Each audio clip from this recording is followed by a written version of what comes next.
ਧਰਮ ਦੇ ਤੱਤ ਵਿਗਿਆਨ ਦੀ ਖੋਜ 'ਚ ਨਿਕਲੇ ਸਾਧਕਾਂ ਦਾ 3 ਰਤਨ ਮਿਸ਼ਨ ਆਤਮ ਗਿਆਨ ਕੇਂਦਰ ਵੱਲੋਂ ਸਵਾਗਤ ਹੈ।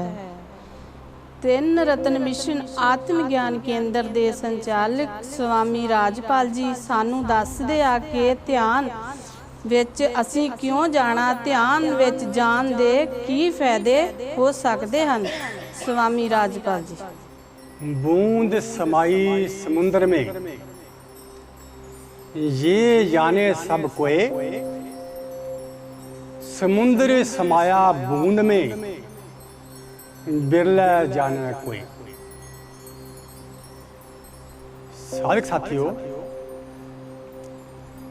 ध्यान विच जान दे अनेक फायदे, अनेक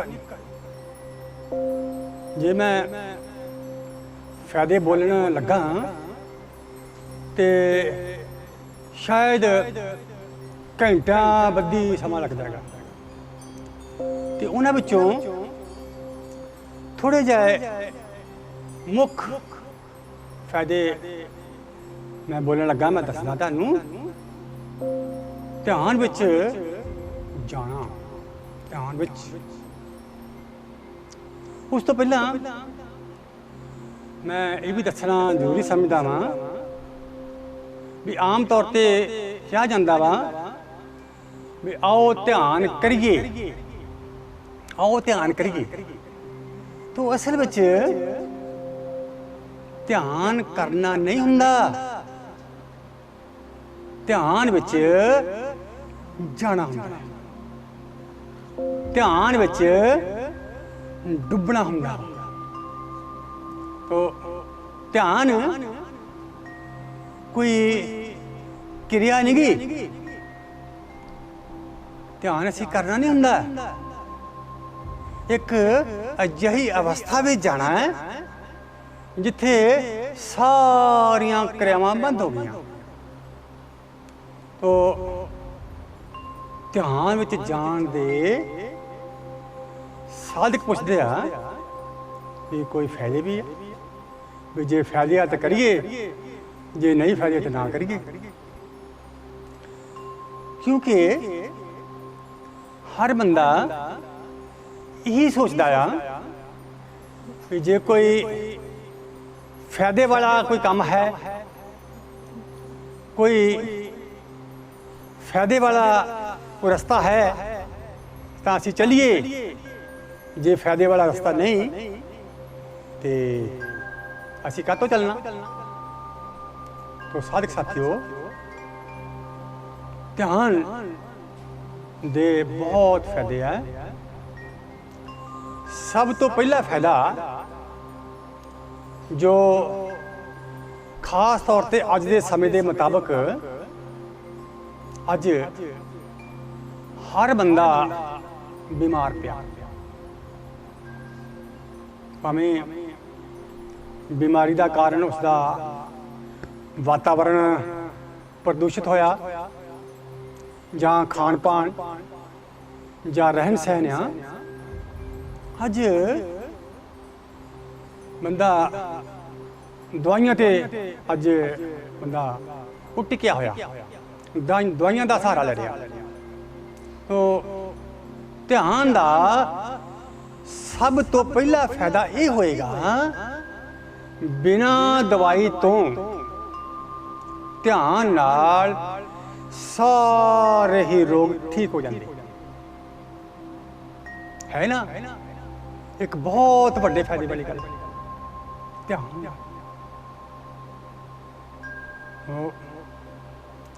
ये गल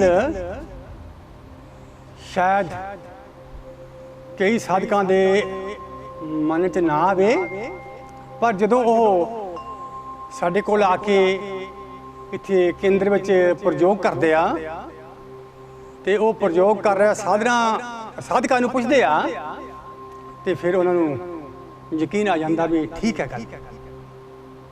तो ये एक नंबर का फायदा, उसनूं डॉक्टरां पास जाण दी लोड़ नहीं पवेगी। जिहड़े डॉक्टरां ने उहदे अंदर वो कैमिकल सुट्टने आ, ਉਹਨਾਂ ਕੈਮੀਕਲਾਂ ਤੋਂ ਉਹਦਾ ਬਚਾਅ ਰਹੇਗਾ। ਜਿਹੜੇ ਪੈਸੇ ਖਰਾਬ ਕਰਨੇ ਆ ਉਹ ਬਚਤ ਹੋਏਗੀ। ਤੋ ਧਿਆਨ ਦਾ ਦੂਜਾ ਫਾਇਦਾ ਮੈਂ ਚਾਹੂੰਗਾ ਵੀ ਸਾਰੇ ਸਾਧਕ ਇਹ ਫਾਇਦੇ ਲਿਖ ਲਵੋ, ਇਹ ਤੁਹਾਨੂੰ ਭੁੱਲ ਜਾਣੇ ਆ ਜਾਂ ਆਪਣੇ ਦਿਮਾਗ ਵਿੱਚ ਪੂਰਾ ਵਸਾ ਲਿਓ। ਦੂਜਾ ਫਾਇਦਾ ਬੁੱਧੀ ਦਾ ਵਿਕਾਸ ਹੋਏਗਾ। ਬੁੱਧੀ ਕਿਸ ਨੂੰ ਕਿਹਾ ਜਾਂਦਾ ਹੈ? ਸਾਡਾ ਦਿਮਾਗ ਸੁਚੇਤ ਹੈ, ਅਰਧ ਸੁਚੇਤ ਹੈ ਤੇ ਅਚੇਤ ਹੈ। ਦਿਮਾਗ ਦੀਆਂ 3 ਅਵਸਥਾ ਹੁੰਦੀਆਂ ਹੈ, ਕੌਨਸ਼ੀਅਸ, ਸਬ ਕੌਨਸ਼ੀਅਸ ਤੇ ਅਨਕੌਨਸ਼ੀਅਸ। ਜਿੰਨਾ ਦਿਮਾਗ ਦਾ ਹਿੱਸਾ ਸਾਡਾ ਹੈ ਉਹ ਸੁਚੇਤ ਆ, ਜਾਗਿਆ ਹੋਇਆ ਵਾ, ਕੌਨਸ਼ੀਅਸ ਆ। ਉਸ ਹਿੱਸੇ ਨੂੰ ਬੁੱਧੀ ਕਿਹਾ ਜਾਂਦਾ ਹੈ। ਤੇ ਬੁੱਧੀ ਸਾਰਿਆਂ ਕੋਲ ਇੱਕੋ ਜਿਹੀ ਨਹੀਂ ਹੁੰਦੀ। ਕਿਸੇ ਕੋਲ ਜ਼ਿਆਦਾ, ਕਿਸੇ ਕੋ ਉਸ ਤੋਂ ਜ਼ਿਆਦਾ, ਕਿਸੇ ਕੋ ਘੱਟ, ਉਸ ਤੋਂ ਘੱਟ। ਤੇ ਬੁੱਧੀ ਦਾ ਲੈਵਲ ਇਹ ਮਨੁੱਖਾਂ ਵਿੱਚ ਬਰਾਬਰ ਨਹੀਂ ਹੈਗਾ। ਆਮ ਤੌਰ ਤੇ ਮਨੋਵਿਗਿਆਨ ਇਹ ਕਹਿੰਦਾ ਆ ਵੀ ਸਧਾਰਨ ਮਨੁੱਖ ਦੇ ਕੋਲ ਜਿੰਨਾ ਦਿਮਾਗ ਆ ਉਹਦਾ 10ਵਾਂ ਹਿੱਸਾ 1/10 1/10 ਬੁੱਧੀ ਆ। ਥੋੜਾ ਜਿਹਾ ਹਿੱਸਾ ਸਬ ਕੌਨਸ਼ੀਅਸ ਆ ਤੇ ਜ਼ਿਆਦਾ ਦਿਮਾਗ ਦਾ ਹਿੱਸਾ ਜਿਹੜਾ ਉਹ ਅਚੇਤ ਪਿਆ, ਸੁੱਤਾ ਪਿਆ। ਤੋ ਅਸੀਂ 1/10 ਦਿਮਾਗ ਦਾ ਜਾਗਿਆ ਹੋਇਆ ਹਿੱਸਾ ਲੈ ਕੇ ਤੇ ਅਸੀਂ ਆਪਣੇ ਆਪ ਨੂੰ ਕਹਿੰਦੇ ਆ ਵੀ ਅਸੀਂ ਬਹੁਤ ਬੁੱਧੀਵਾਨ ਅਸੀਂ ਕਹਿੰਦੇ ਹਾਂ। ਤੋ ਸਾਧਕ ਸਾਥੀਓ, ਆਮ ਤੌਰ ਤੇ ਸਾਡੇ ਕੋਲ ਦਿਮਾਗ ਦਾ 10ਵਾਂ ਹਿੱਸਾ ਬੁੱਧੀ ਆ। ਕੀ ਇਹ 10ਵੇਂ ਹਿੱਸੇ ਤੋਂ ਇਹ ਤਾਂ ਹੋਰ ਵੱਧ ਸਕਦੀ ਆ? 1/10 ਤੋਂ 1.25, 1.5, ਪੌਣੇ 2 ਕੀ ਇਦਾਂ ਵੱਧ ਸਕਦੀ ਆ? ਬਿਲਕੁਲ ਵੱਧ ਸਕਦੀ ਆ, ਸੰਭਾਵਨਾ ਹੈ। ਸਾਡੇ ਵਿੱਚ ਸੰਤਾਂ ਮਹਾਂਪੁਰਸ਼ਾਂ ਵਿੱਚ, ਗੁਰੂਆਂ ਵਿੱਚ ਸਭ ਤੋਂ ਵੱਡਾ ਫਰਕ ਇਹ ਸੀ, ਸਾਡੇ ਕੋਲ ਬੁੱਧੀ 1/10, ਉਹਨਾਂ ਕੋਲ 10/10। ਧਿਆਨ ਵਿੱਚ ਜਾਣ ਨਾਲ, ਧਿਆਨ ਵਿੱਚ ਡੁੱਬਣ ਨਾਲ ਬੁੱਧੀ ਵਧਣ ਲੱਗ ਪੈਂਦੀ ਹੈ। ਬੁੱਧੀ ਦਾ ਵਿਕਾਸ ਹੁੰਦਾ ਹੈ। ਬਹੁਤ ਵੱਡੀ ਗੱਲ ਹੈ। ਜਿਸ ਇਨਸਾਨ ਕੋਲ ਬੁੱਧੀ 1/10 ਤੋਂ ਜ਼ਿਆਦਾ ਹੋਵੇ ਉਹ ਇਨਸਾਨ ਲਾਈ ਲੱਗ ਨਹੀਂ ਹੁੰਦੇ। ਉਹਨੂੰ ਕੋਈ ਠੱਗ ਨਹੀਂ ਸਕਦਾ, ਉਹਨੂੰ ਕੋਈ ਗੁੰਮਰਾਹ ਨਹੀਂ ਕਰ ਸਕਦਾ, ਉਹਨੂੰ ਕੋਈ ਡਰਾ ਨਹੀਂ ਸਕਦਾ। ਉਹ ਇੱਕ ਬੁੱਧੀਵਾਨ, ਇੱਕ ਜਾਗਿਆ ਹੋਇਆ ਮਨੁੱਖ ਹੁੰਦਾ ਹੈ। ਤੋ ਇਹ ਛੋਟੇ ਫਾਇਦੇ ਨਹੀਂ ਹੈ, ਬਹੁਤ ਵੱਡੇ ਵੱਡੇ ਫਾਇਦੇ। ਤੀਜਾ ਫਾਇਦਾ, ਜੀਵਨ ਦੇ ਵਿੱਚ ਸ਼ਾਂਤੀ, ਮਨੁੱਖ ਸ਼ਾਂਤੀ ਦੀ ਭਾਲ ਵਿੱਚ ਪਤਾ ਨਹੀਂ ਉਹ ਕਿੱਧਰ ਕਿੱਧਰ ਉਹ ਜਾ ਰਿਹਾ ਸ਼ਾਂਤੀ ਦੀ ਭਾਲ ਵਿੱਚ। ਤੋ ਧਿਆਨ ਵਿੱਚ ਜਾਣ ਨਾਲ ਸ਼ਾਂਤੀ, ਸਥਿਰਤਾ, ਆਨੰਦ, ਰਸ, ਸੁਗੰਧੀ ਉਸਦੇ ਜੀਵਨ ਵਿੱਚ ਆਂਦੀ ਆ। ਧਿਆਨ ਵਿੱਚ ਜਾਣ। ਸੁਣਿਆ ਸੀ ਮਿਰਗ ਦੇ ਧੁੰਨੀ ਵਿੱਚ ਕਸਤੂਰੀ ਹੁੰਦੀ ਆ ਤੇ ਉਹਨੂੰ ਆਪਣੇ ਹੀ ਕੋਲੋਂ ਧੁੰਨੀ ਵਿੱਚੋਂ ਕਸਤੂਰੀ ਦੀ ਖੁਸ਼ਬੂ ਆਉਂਦੀ ਆ ਤੇ ਉਹ ਖੁਸ਼ਬੂ ਦੀ ਭਾਲ ਵਿੱਚ ਉਹ ਚਾਰੇ ਦਿਸ਼ਾਵਾਂ ਵਿੱਚ ਭਜਦਾ ਹੈ, ਕਦੀ ਇੱਧਰ ਕਦੀ ਉੱਧਰ, ਕਦੀ ਸੱਜੇ ਕਦੀ ਖੱਬੇ। ਉਹ ਚਾਰੇ ਦਿਸ਼ਾਵਾਂ ਵਿੱਚ ਭਜਦਾ ਆ ਪਰ ਉਹਨੂੰ ਕਸਤੂਰੀ ਨਹੀਂ ਲੱਭਦੀ। ਉਹਨੂੰ ਪਤਾ ਨਹੀਂਗਾ ਵੀ ਕਸਤੂਰੀ ਮੇਰੇ ਅੰਦਰ ਵਾ। ਸਾਧਕ ਸਾਥੀਓ, ਮਨੁੱਖ ਦੇ ਅੰਦਰ ਬਹੁਤ ਵੱਡੀ ਕਸਤੂਰੀ ਹੈ। ਉਹ ਅੰਦਰ ਜਾਣ ਨਾਲ ਉਹਦੇ ਅੰਦਰ ਸ਼ਾਂਤੀ ਆਏਗੀ। ਸ਼ਾਂਤੀ ਸ਼ਾਂਤੀ ਸ਼ਾਂਤੀ ਸ਼ਾਂਤੀ ਦਾ ਗੁਣ ਮਨੁੱਖ ਦੇ ਅੰਦਰ ਇੱਕ ਅਹਿਮ ਗੁਣ ਹੈ। ਅਹਿਮ ਗੁਣ ਉਹਦੇ ਅੰਦਰ ਠਹਿਰਾਓ ਆ ਜਾਣਾ, ਉਹਦੇ ਅੰਦਰ ਸਬਰ ਸੰਤੋਖ ਆ ਜਾਣਾ। ਇਹ ਧਿਆਨ ਦੇ ਫਾਇਦੇ ਆ। ਉਹ ਚੌਥਾ ਫਾਇਦਾ ਉਸਦੇ ਅੰਦਰ ਦੀਆਂ ਸੰਪਤੀਆਂ, ਅੰਦਰ ਦੀਆਂ ਸੰਪਤੀਆਂ, ਅੰਦਰ ਸੰਪਤੀਆਂ, ਮਨ ਦੀ ਸ਼ਕਤੀ, ਭਾਵਨਾਵਾਂ ਦੀ ਸ਼ਕਤੀ, ਅਹਿਸਾਸ,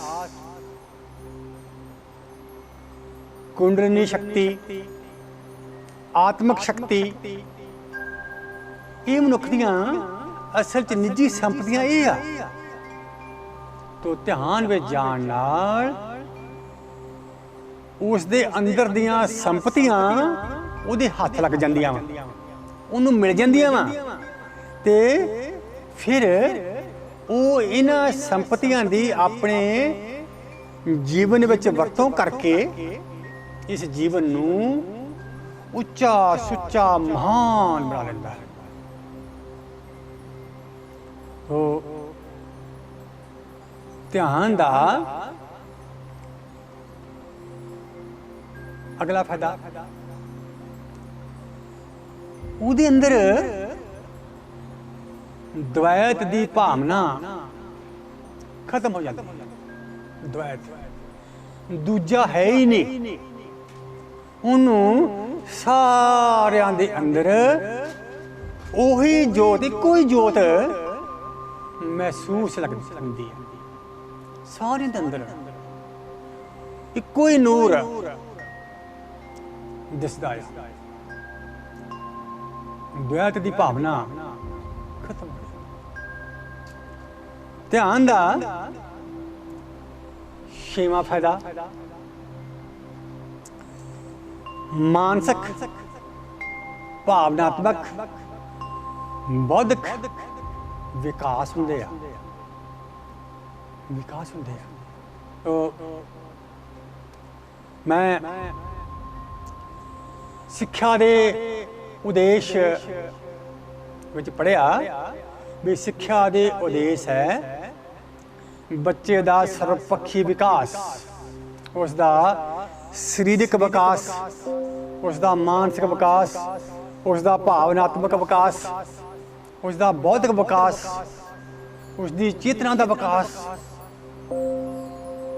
ਤੋ ਸਕੂਲੀ ਸਿੱਖਿਆ ਨਾਲ ਇਹ ਵਿਕਾਸ ਨਹੀਂ ਹੁੰਦੇ।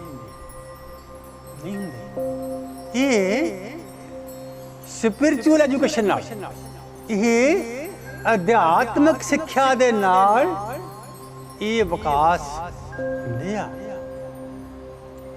ਤੋ ਅਸੀਂ ਆਪਣੇ ਬੱਚਿਆਂ ਨੂੰ ਜੇਕਰ ਸਕੂਲਾਂ ਵਿੱਚ ਅਸੀਂ ਦੁਨਿਆਵੀ ਸਿੱਖਿਆ ਲਈ ਭੇਜਦੇ ਹਾਂ ਤੇ ਇਸ ਦੇ ਨਾਲ ਨਾਲ ਅਸੀਂ ਸਪਿਰਚੁਅਲ ਫਿਲਾਸਫੀ ਐਜੂਕੇਸ਼ਨ ਵੀ ਬੱਚਿਆਂ ਨੂੰ ਦੇਣੀ ਹੋ। ਸਪਿਰਚੁਅਲ ਫਿਲਾਸਫੀ ਐਜੂਕੇਸ਼ਨ, ਧਰਮ ਦਾ ਤੱਤਵ ਜਿਹੜਾ ਗਿਆਨ ਹੈ, ਉਹਦਾ ਮੂਲ ਗਿਆਨ ਹੈ, ਉਸ ਦੀ ਵੀ ਬੱਚਿਆਂ ਨੂੰ ਅਸੀਂ ਸਿੱਖਿਆ ਦੇਣੀ ਬਣਦੀ ਆ।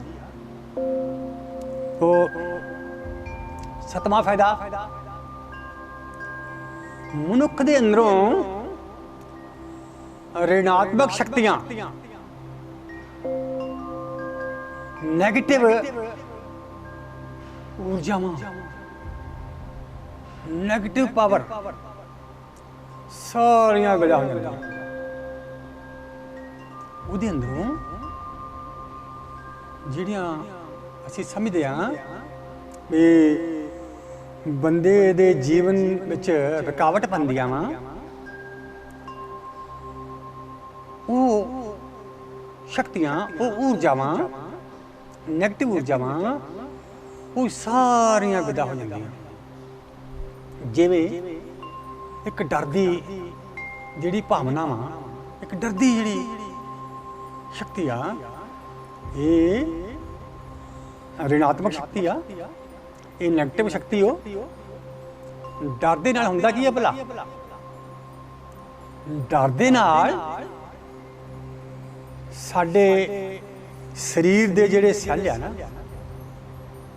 ਸਰੀਰ ਸਾਡਾ ਸਾਰਾ ਸਰੀਰ ਸੈੱਲ ਤੋਂ ਬਣਿਆ, ਕੋਸ਼ ਤੋਂ ਬਣਿਆ, ਕੋਸ਼ਾਂ ਤੋਂ। ਡਰ ਦੇ ਨਾਲ ਸਰੀਰ ਦੇ ਸੈੱਲ ਉਹ ਸੁੰਗੜਦੇ ਹੀ ਹੋ, ਸੁੰਗੜਦੇ, ਤੇ ਜਿਹੜੀ ਸਰੀਰ ਦੇ ਅੰਦਰ ਫੈਲੀ ਹੋਈ ਊਰਜਾ ਵਾ ਉਹ ਸੁੰਗੜਦੀ ਹੋ, ਸੁੰਗੜਦੀ ਆ, ਉਹ ਇਕੱਠੀ ਹੁੰਦੀ ਆ। ਤੇ ਕਈ ਵਾਰੀ ਡਰ ਦੇ ਨਾਲ ਉਹ ਫੈਲੀ ਊਰਜਾ ਇੰਨੀ ਜ਼ਿਆਦਾ ਉਹ ਇਕੱਠੀ ਹੋ ਜਾਂਦੀ ਆ, ਉਹ ਬੰਦਾ ਮਰ ਜਾਂਦਾ। ਡਰ ਨਾਲ ਬੰਦਾ ਮਰ ਵੀ ਸਕਦਾ। ਇਹ ਇੱਕ ਰਿਣਾਤਮਕ ਸ਼ਕਤੀ ਆ। ਚਿੰਤਾ, ਵਹਿਮ, ਭੁਲੇਖੇ, ਜਿਵੇਂ ਉਹਨੂੰ ਭੁਲੇਖਾ ਪੈਣਾ, ਹਨੇਰੇ ਵਿੱਚ ਕੋਈ ਭੂਤ ਖੜਾ, ਉਹਨੂੰ ਡਰ ਲੱਗਣਾ, ਹਨੇਰੇ ਤੋਂ ਡਰ, ਦੁਸ਼ਮਣ ਤੋਂ ਡਰ, ਕਿਸੇ ਮਿਥਿਆਤਮਕ ਸ਼ਕਤੀ ਤੋਂ ਡਰ। ਐਵੇਂ ਕਲਪਨਾ ਸ਼ਕਤੀ, ਕੋਈ ਬੰਦੇ ਨੇ ਕੋਈ ਡਰ ਮਨ 'ਚ ਬਿਠਾ ਲਿਆ, ਉਹ ਤੋਂ ਡਰੀ ਜਾਣਾ ਉਹਨੇ। ਤੋ ਮਨੁੱਖ ਦੇ ਅੰਦਰ ਜਿੰਨੇ ਵੀ ਨੈਗੇਟਿਵ ਸ਼ਕਤੀਆਂ ਹਨ ਉਹ ਸਾਰੀਆਂ ਚਲ ਜਾਂਦੀਆਂ ਤੇ ਬੰਦਾ ਉਹ ਸਾਰਾ ਉਹ ਪੋਜ਼ਿਟਿਵ ਊਰਜਾਵਾਂ ਨਾਲ ਭਰ ਜਾਂਦਾ ਹੈ। ਉਹ ਪਰਮਾਤਮਾ ਦੇ ਉਸ ਨੂਰ ਨਾਲ ਭਰ ਜਾਂਦਾ ਹੈ। ਤੇ ਧਿਆਨ ਵਿੱਚ ਡੁੱਬਣ ਵਾਲੇ ਮਨੁੱਖ ਨੂੰ ਕੋਈ ਡਰਾ ਨਹੀਂ ਸਕਦਾ। ਉਸ ਨੂੰ ਜਿਵੇਂ ਪਹਿਲੇ ਦੱਸਿਆ ਸੀ ਵੀ ਕੋਈ ਮਗਰ ਨਹੀਂ ਲਾ ਸਕਦਾ, ਕੋਈ ਖਰੀਦ ਨਹੀਂ ਸਕਦਾ, ਕਿਉਂਕਿ ਧਿਆਨ ਵਿੱਚ ਜਾਣ ਨਾਲ ਜ਼ਮੀਰ ਵੀ ਜਾਗਦੀ ਹੋ। ਜ਼ਮੀਰ, ਸਾਰੇ ਧਿਆਨੀ ਸਾਧਕ ਉਹ ਜਾਗਦੀ ਜ਼ਮੀਰ ਵਾਲੇ ਹੁੰਦੇ ਹੀ ਹੋ, ਉਹਨਾਂ ਦੀ ਜ਼ਮੀਰ ਜਾਗਦੀ ਹੁੰਦੀ ਆ। ਤੋ ਧਿਆਨ ਵਿੱਚ ਜਾਣ ਦਾ ਅਗਲਾ 8ਵਾਂ ਫਾਇਦਾ, ਜੀਵਨ ਆਜ਼ਾਦ ਹੋ ਜਾਂਦਾ ਹੈ, ਬੰਧਨ ਤੋਂ ਮੁਕਤੀ ਮਿਲਦੀ ਹੈ। ਉਹ ਆਪਣੀਆਂ ਮਰਜ਼ੀਆਂ ਦਾ ਆਪ ਮਾਲਕ ਬਣ ਜਾਂਦਾ ਹੈ। ਤੇ ਹੁਣ ਇਹ ਗੱਲ ਸੋਚਣ ਵਾਲੀ ਆ ਵੀ ਬੰਦਾ ਆਜ਼ਾਦ ਹੋ ਜਾਂਦਾ ਹੈ, ਕਿਤੇ ਉਹ ਬੰਦਾ ਵੱਜਿਆ ਹੋਊਗਾ ਕਿ ਤਾਂ ਹੀ ਫਿਰ ਆਜ਼ਾਦੀ ਦੀ ਗੱਲ ਹੋਈ, ਕਿਤੇ ਵੱਜਿਆ ਹੈ। ਤੂੰ ਮਨੁੱਖ ਦਾ ਮਨ, ਉਹਦੀ ਭਾਵਨਾ, ਉਹਦੀ ਚੇਤਨਾ ਇੱਕ ਤੇ ਘਰ ਪਰਿਵਾਰ ਨਾਲ ਉਹਦਾ ਮੋਹ ਬਣ ਜਾਂਦਾ, ਉਸ ਮੋਹ ਨਾਲ ਬੱਝਾ ਹੋਇਆ। ਇਸ ਦੁਨੀਆ ਦਾ ਇਹ ਜਿਹੜਾ ਸਾਰਾ ਜੰਜਾਲ ਹੈ, ਇਹਨਾਂ ਬੱਝਾ ਹੋਇਆ ਤੋ ਬੰਧਨ ਜਿਹੜਾ ਹੈ ਨਾ, ਬੰਧਨ ਉਹ ਜੀਵਨ ਦੇ ਵਿੱਚ ਖੇੜਾ ਪੈਦਾ ਨਹੀਂ ਕਰ ਸਕਦਾ, ਜੀਵਨ ਖੜ ਨਹੀਂ ਸਕਦਾ। ਇੱਕ ਪੰਛੀ ਆ, ਤੋਤਾ ਆ, ਤੋਤੇ ਨੂੰ ਪਿੰਜਰੇ ਵਿੱਚ ਬੰਦ ਕਰਕੇ ਉਹਨੂੰ ਬਹੁਤ ਵਧੀਆ ਖਾਣ ਵਾਲੇ ਪਦਾਰਥ ਦਿਓ, ਚੂਰੀ ਖਿਲਾਓ, ਜਿੰਨੇ ਵੀ ਅੱਛੇ ਪਦਾਰਥ ਨੂੰ ਦਿਓ, ਫਲ ਫਰੂਟ ਦਿਓ, ਪਰ ਜੇ ਤੁਸੀਂ ਪਿੰਜਰਾ ਖੋਲਿਆ ਤੇ ਉਹਨੇ ਅਡਾਰੀ ਮਾਰ ਜਾਣੀ ਹੈ, ਉਹਨੂੰ ਤੁਹਾਡੇ ਉਹ ਫਲ ਜਿਹੜੇ ਆ, ਉਹ ਚੂਰੀ ਜਿਹੜੀ ਆ, ਉਹ ਨਹੀਂ ਚੰਗੀ ਲੱਗਣੀ। ਅਸਲ 'ਚ ਮਨੁੱਖ ਦੀ ਜਿਹੜੀ ਚੇਤਨਾ ਨਾ, ਉਹ ਵੀ ਇਸ ਪਰਮਾਤਮਾ ਦੇ ਵਿਸ਼ਾਲ ਬ੍ਰਹਮੰਡ ਵਿੱਚ, ਜਿਸ ਅਨੰਤ ਸਪੇਸ ਵਿੱਚ ਅਡਾਰੀਆਂ ਲਾਉਣੀ ਚਾਹੀਦੀ ਹੈ ਮਨੁੱਖ ਦੀ ਚੇਤਨਾ। ਤੇ ਅਸੀਂ ਉਸ ਚੇਤਨਾ ਨੂੰ ਬੰਨ ਲਿਆ। ਇੱਕ ਛੋਟੀ ਜੀ ਕਹਾਣੀ ਸੁਣੀ ਸੀ, ਕੁਝ ਦੋਸਤਾਂ ਨੇ ਸ਼ਾਮ ਨੂੰ ਪ੍ਰੋਗਰਾਮ ਬਣਾਇਆ ਵੀ ਆਪਾਂ ਉਹ ਵੱਡੀ ਨਦੀ ਤੇ ਰਾਤ ਨੂੰ ਆਪਾਂ ਸੈਰ ਕਰਨੀ, ਠੰਡੀ ਹਵਾ ਦੇ ਨਜ਼ਾਰੇ ਲਵਾਂਗੇ, ਸਾਰੀ ਰਾਤ ਮौज ਮਸਤੀ ਕਰਾਂਗੇ। ਤੇ ਉਹਨਾਂ ਨੇ ਕਿਨਾਰੇ ਤੇ ਬੈਠ ਕੇ ਸਾਰੇ ਦੋਸਤਾਂ ਨੇ ਰੱਜ ਕੇ ਪਹਿਲਾਂ ਸ਼ਰਾਬ ਪੀਤੀ। ਜਦੋਂ ਉਹ ਪੂਰੇ ਨਸ਼ੇ ਵਿੱਚ ਉਹ ਮਦਹੋਸ਼ ਹੋ ਗਏ ਤੇ ਉਹ ਕਿਸ਼ਤੀ ਵਿੱਚ ਬੈਠ ਗਏ। ਕਿਸ਼ਤੀ ਵਿੱਚ ਬੈਠ ਕੇ ਉਹ ਲਾਪਿਆ ਚੱਪੂ ਚਲਾਉਂਦੇ ਰਹੇ, ਸਾਰੀ ਰਾਤ ਚੱਪੂ ਚਲਾਉਂਦੇ ਰਹੇ, ਅਟਖੇਲੀਆਂ ਕਰਦੇ ਰਹੇ, ਮौज ਮਸਤੀ ਕਰਦੇ ਰਹੇ। ਕਹਿੰਦੇ ਬੜੇ ਦੂਰ ਆ ਗਏ ਹਮਾਂਗੇ, ਚਲੋ ਹੁਣ ਪਿੱਛੇ ਮੁੜੀਏ। ਆਪਣੇ ਵੱਲੋਂ ਪਿੱਛੇ ਮੁੜ ਰਹੇ। ਉਧਰੋਂ ਦਿਨ ਦਾ ਚੜਾਅ ਸ਼ੁਰੂ ਹੋਇਆ, ਨਸ਼ਾ ਵੀ ਕੁਛ ਲੱਥ ਗਿਆ। ਤੇ ਦੇਖਦੀ ਕੀ ਆ, ਕਹਿੰਦੇ ਓਏ ਕਿਸ਼ਤੀ ਦਾ ਸੰਗਲ, ਉਹ ਤੇ ਆਪਾਂ ਕੰਢੇ ਨਾਲੋਂ ਖੋਲਿਆ ਹੀ ਨਹੀਂ। ਉਹ ਕਿਸ਼ਤੀ ਦਾ ਸੰਗਲ ਉਹ ਤੇ ਉੱਦਾਂ ਭੱਜਾ ਆਇਆ। ਸਾਰੀ ਰਾਤ ਅਟਖੇਲੀਆਂ ਕਰਦੇ ਰਹੇ, ਸਾਰੀ ਰਾਤ ਮौज ਮਸਤੀ ਕਰਦੇ ਰਹੇ। ਪਰ ਪਤਾ ਉਦੋਂ ਲੱਗਾ ਜਦੋਂ ਨਸ਼ਾ ਉਤਰ ਗਿਆ, ਹਨੇਰਾ ਵਿਦਾ ਹੋ ਗਿਆ, ਉਦੋਂ ਪਤਾ ਲੱਗਾ ਵੀ ਕਿਸ਼ਤੀ ਦਾ ਸੰਗਲ ਕਿਨਾਰੇ ਨਾਲ ਵੱਜਿਆ ਹੀ ਹੋਇਆ ਵਾ। ਤੋ ਸਾਧਕ ਸਾਥੀਓ, ਕੀ ਧਰਮ ਦੇ ਰਸਤੇ ਤੇ ਚੱਲਣ ਲੱਗਿਆ ਸਾਡੀ ਚੇਤਨਾ ਦੀ ਕਿਸ਼ਤੀ ਦਾ ਸੰਗਲ ਕਿਤੇ ਵੱਜਿਆ ਤਾਂ ਨਹੀਂ ਹੋਇਆ? ਕਿਸੇ ਧਰਮ ਨਾਲ ਵੱਜਿਆ ਤਾਂ ਨਹੀਂ ਹੋਇਆ? ਕਿਸੇ ਧਰਮ ਸਥਾਨ ਨਾਲ ਵੱਜਿਆ ਤਾਂ ਨਹੀਂ ਹੋਇਆ? ਕਿਸੇ ਧਰਮ ਗ੍ਰੰਥ ਨਾਲ ਤਾਂ ਨਹੀਂ ਵੱਜਿਆ ਹੋਇਆ? तो साधक साथियों, एक बहुत गहरा सोचने का विषय वा। ध्यान वजों डुब्बण नाल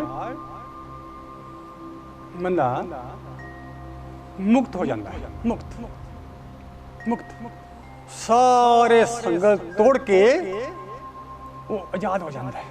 आजाद। तो नौवां फायदा, शरीर अंदरों शुद्ध कर ले, क्योंकि शरीर अंदरों साडा अशुद्ध भी हुंदा वा, होना ही आ, क्योंकि असीं जीउंदे आ, असीं विचर रहे हैं, सोच रहे हैं, खा पी रहे हैं। शरीर अंदरों मन भी अशुद्ध होना है ते शरीर भी अशुद्ध होना वा। ते शरीर नूं शुद्ध कर लई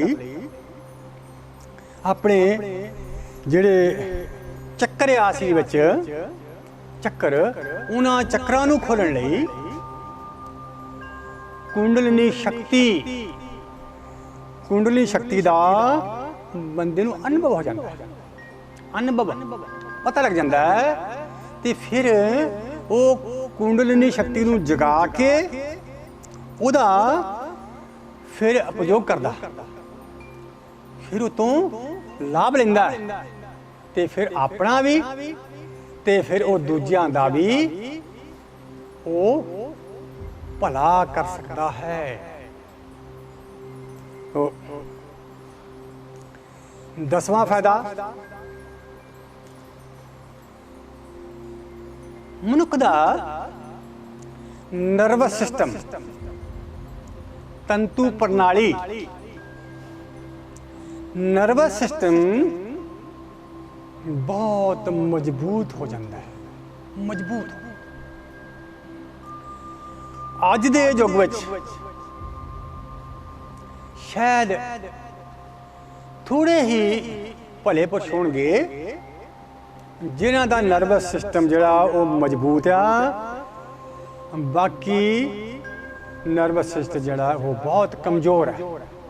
कमज़ोर तंतु प्रणाली, साडा दिमाग और रीढ़ दी हड्डी दे विच चलदी जिहड़ी नाड़ियां वा, संवेदक नाड़ियां, ये सारा तंतु प्रणाली। तो ध्यान विच जाण नाल तंतु प्रणालियां, नर्वस सिस्टम बहुत स्ट्रांग हो जाता है। तो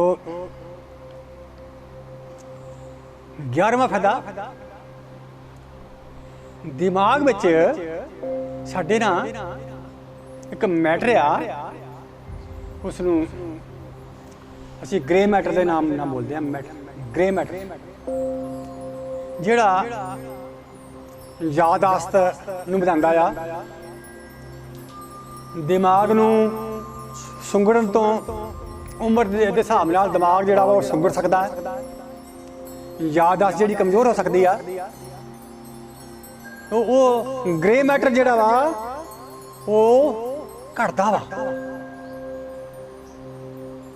जिवें जिवें बंदा उम्र बताऊगा, जिवें जिवें बंदा चिंता च पऊगा, ग्रे मैटर जिहड़ा करदा है। तो ध्यान विच डुब्बण नाल ग्रे मैटर नहीं करदा, सगों वधदा आ। तो ध्यानी महापुरुषां दी यादाश्त वो अंत तक, अखीर तक, उन्हां दे स्वर्गवास होने तक उन्हां दी यादाश्त तेज हुंदी है, तिखी हुंदी है। तो अगला फायदा, मनुख दा जीवन विचार भाव एहसास अनुभव ते आधारित वा। मनुख दा जिहड़ा जीवन है ना, विचार उहदे भाव उहदे अनुभव ਉਹਨੂੰ खुशी ਦਾ अनुभव हो रहा, ਉਹਨੂੰ गमी ਦਾ अनुभव हो रहा, ਉਹਨੂੰ आनंद ਦਾ अनुभव हो रहा। तो अनुभव ਤੇ ਆਧਾਰ ਤੇ अनुभव। तो ਧਿਆਨ ਵਿੱਚ ਜਾਣ ਨਾਲ ਮਨੁੱਖ ਦੇ ਅਨੁਭਵ ਜਿਹੜੀ ਸ਼ਕਤੀ ਹੈ ਨਾ, ਅਨੁਭਵੀ ਸ਼ਕਤੀ, ਉਹ ਬਹੁਤ ਤਾਕਤਵਰ ਹੋ ਜਾਂਦੀ ਹੈ। ਤਾਕਤਵਰ ਅਨੁਭਵ, ਉਹਦਾ ਅਨੁਭਵ ਸੂਖਸ਼ਮ ਹੋ ਜਾਂਦੇ ਆ। ਬਹੁਤ ਅਨੁਭਵ ਸੂਖਸ਼ਮ ਅਨੁਭਵ। ਉਹਨੂੰ ਹਵਾ ਹੀ ਨਹੀਂ ਨਜ਼ਰ ਆਉਂਦੀ, ਹਵਾ ਦੇ ਵਿੱਚ ਪ੍ਰਾਣ ਨਜ਼ਰ ਆਉਂਦੇ ਆ, ਹਵਾ ਦੇ ਵਿੱਚ ਜੀਵਨ ਨਜ਼ਰ ਆਉਂਦਾ ਵਾ। ਉਹਨੂੰ ਪੌਦੇ ਨਜ਼ਰ ਆਉਂਦੇ, ਪੌਦਿਆਂ ਵਿੱਚ ਜੀਵਨ ਨਜ਼ਰ ਆਉਂਦਾ ਵਾ। ਉਸਦੀ अनुभव करने की शक्ति जी वो बहुत सूक्ष्म हो जाती है, बहुत सेंसिटिव हो जाती है, सेंसिटिव। तो अगला फायदा, ध्यानी पुरुषों का नजरिया, उन्हां दी दृष्टि दूर अंदेशी हो जाती है। तो अगला फायदा, वो ग्रंथ रचन वाले पुरुष बन जाते हैं। हर आत्मा दे परमात्मा होने दे आस ते उम्मीद विच मैं अपनी वाणी नूं विश्राम दिंदा।